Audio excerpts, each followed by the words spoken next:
राधे राधे। माघ मास महात्म का 24वां अध्याय प्रारंभ करते हैं। 23वें अध्याय में राजा चित्र के कर्मों के कारण उनको यमपुरी जाना पड़ा। 24वें अध्याय में लोमस जी कहने लगे कि वह राजा पहले तो तामिस्र नामी नरक में गया, फिर अंध तामिस्र नरक में जहां पर अति दुखों को प्राप्त हुआ, फिर महारौरव, फिर कालसूत्र नामी महानरक में गया, फिर वह मूर्छा को प्राप्त हो गया। मूर्छा से चेतना आने पर तापन और संप्रतापन नाम के नरक में गया। अनेक दुखों को भोगता हुआ वह प्रताप नाम के नरक में गया। तब काकोल, कुंडपल, पूर्व मृतिका, लोह शंकु, मृजीब आदि नरकों में होता हुआ असिपत्र वन में पहुंचाया गया।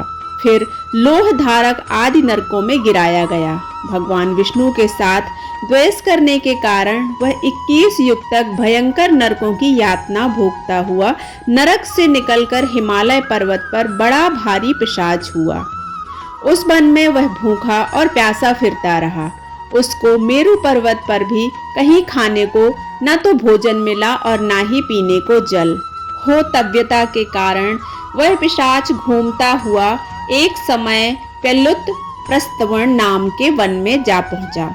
बहेड़े के वृक्ष के नीचे वह दुखी होकर हाय मैं मरा, हाय मैं मरा ऐसे शब्द जोर जोर से पुकारने लगा और कहने लगा, भूख से दुखी मेरे इस जन्म का कब अंत होगा। इस पाप रूपी समुद्र में डूबते हुए मुझको कौन सहारा देगा।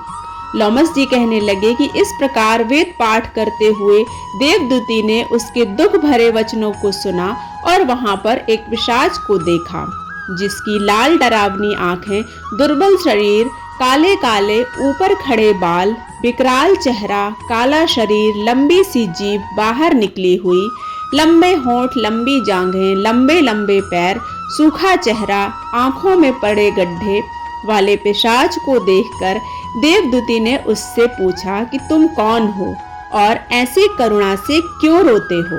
तुम्हारी यह दशा कैसे हुई और तुम्हारा मैं क्या उपकार करूं। मेरे आश्रम पर आ जाने से कोई प्राणी दुखी नहीं रहता और वैष्णव लोग आनंद ही करते हैं। सो हे भद्र, तुम अपने इस दुख का कारण जल्दी कहो, क्योंकि विद्वान मनोरथ पाने के लिए विलंब नहीं किया करते। ऐसे वचन सुनकर प्रेत रोना बंद करके विनीत भाव से कहने लगा कि हे द्विज, किसी बड़े पुण्य को मैंने किया जिससे मुझे आपके दर्शन हुए और बिना पुण्य के साधुओं की संगति नहीं होती। और फिर उसने पहले जन्म का वृत्तांत कहा कि भगवान विष्णु के द्वेष के कारण मेरी यह दशा हुई है। जिस हरि का नाम यदि अंत समय में मनुष्य के मुख से निकल जाए तो मनुष्य विष्णु पद को प्राप्त हो जाता है। जो सबका पालन करता है उसी से मैंने द्वेष किया। यह सब मेरे कर्मों का दोष है। जिसकी ब्राह्मण तप द्वारा प्रार्थना करते हैं ब्रह्मादि देवता, सनकादिक ऋषि, जिसको मुक्ति के लिए पूजते हैं, जो आदि मध्य और अंत में विश्वास का विधाता और सनातन है, जिसका आदि मध्य और अंत नहीं है, उस भगवान के साथ मैंने द्वेष किया। जो कुछ पुण्य किए मैंने पहले जन्म में किए थे, वह सब विष्णु की द्वेष रूपी अग्नि में भस्म हो गए।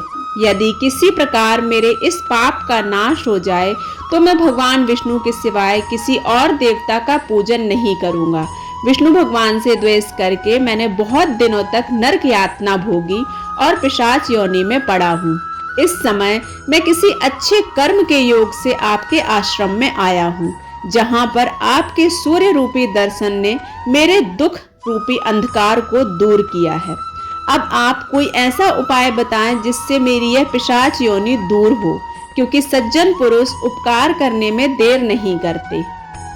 देवदूती कहने लगे कि यह माया देवता, मनुष्य, असुर सबकी स्मृति को मोहित कर देती है, जिससे धर्म का नाश करने वाला द्वेष उत्पन्न हो जाता है।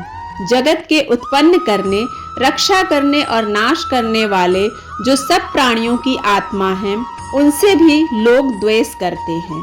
जिनके अर्पण करने से सभी कर्म सफल हो जाते हैं, उनकी भक्ति से मुख मोड़ने वाले मूर्ख कौन सी गति को प्राप्त नहीं होते। चारों वर्णों का वेदोक्त हरि का भजन करना ही उत्तम है। अन्यथा कुमार्ग में चलने वाले मनुष्य नरक के गामी होते हैं। इसी कारण वेद विरुद्ध कर्मों को त्यागना चाहिए। अपनी बुद्धि से बचे हुए धर्म के मार्ग पर चलने से मनुष्य परलोक के पथ का भी नाश करते हैं। वह वेद देवता और ब्राह्मणों की निंदा करते हैं। झूठे मन कल्पित शास्त्रों को मानने वाले नरक में जाते हैं। देवादिदेव विष्णु से विमुख होने वाले नरक में जाते हैं, जैसे द्रविड़ देश का राजा नरक में गया। इस कारण इनकी निंदा नहीं करना चाहिए और वेद में न कही गई क्रिया को भी नहीं करना चाहिए। लोमश जी कहने लगे कि ऐसा कहने पर मुनि ने पिशाच को सुमार्ग बतलाया कि माघ मास में तुम प्रयाग में जाकर स्नान करो, उससे तुम्हारी वह पिशाच योनि समाप्त हो जाएगी। माघ मास में प्रयाग में स्नान करने से मनुष्य पहले जन्म के सब पापों से मुक्त हो जाता है। वहां पर स्नान करने से मुक्ति प्राप्त होती है। इससे बढ़कर और कोई प्रायश्चित नहीं है। संसार में यह मोक्ष और स्वर्ग का खुला हुआ द्वार है। गंगा यमुना का संगम त्रिवेणी संसार में सबसे उत्तम तीर्थ है। पाप रूपी बंधन को काटने के लिए यह कुल्हाड़ी है। कहाँ तो विष्णु सूर्य तेज गंगा यमुना का संगम और कहाँ यह तुच्छ पाप रूपी तृण की आहुति। जैसे घने अंधकार को दूर करने वाला शरद का चंद्रमा चमकता है, उसी तरह संगम के स्नान में मनुष्य पवित्र हो जाता है। मैं तुमसे गंगा यमुना के संगम का वर्णन नहीं कर सकता, जिसके जल की एक बूंद के स्पर्श से केरल देश का ब्राह्मण मुक्त हो गया। ऋषि के ऐसे वचन सुन प्रेत के मन में शांति उत्पन्न हो गई, मानो सब दुखों से छूट गया हो। प्रसन्नता से उसने विनय पूर्वक ऋषि से पूछा। इसके आगे की कथा हम 25वें अध्याय में पढ़ेंगे। अगर आपको यह वीडियो पसंद आता है तो आप इसे लाइक करें, शेयर करें और सब्सक्राइब करना बिल्कुल ना भूलें। मिलते हैं 25वें अध्याय में, तब तक के लिए राधे राधे।